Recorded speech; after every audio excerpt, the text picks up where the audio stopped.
Saurabh, how are you looking at the budget? Positives, negatives?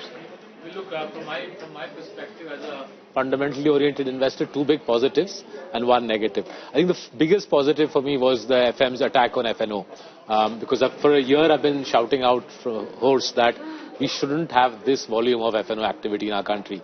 Just simply transferring retail investors' money through the auspices of the stock market to smart traders on Wall Street who are using state-of-the-art algos. SEBI has repeatedly flagged that 92% of FNO traders lose money. That was money that would have been going into the consumption economy.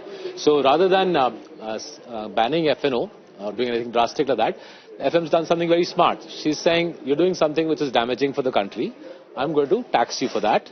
And through those tax revenues, hopefully, the fiscal stress eases. So kudos to the FM. I think the right move to try to reduce the amount of FNO volume, dampen enthusiasm for FNO trading. I think the second intriguing positive, and I hadn't expected this, was the announcement of a high-level committee to review the banking sector. I think very intriguing. Remember, this is the biggest part of the stock market, strategic heart of the economy. All sorts of intriguing possibilities open up, privatization, more foreign money in the stock market, perhaps corporate money in the stock market. I'm seeing this as a positive for private sector lenders in our country.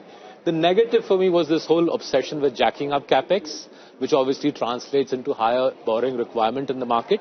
So as opposed to borrowing roughly 15 trillion in F26, the government says it will borrow 17 trillion in F27. I don't think the bond market's going to like that, and I think that will push up bond yields, push up the cost of capital. The very thing that the chief economic advisor is saying in the economic survey is not required, right? We don't need higher cost of capital.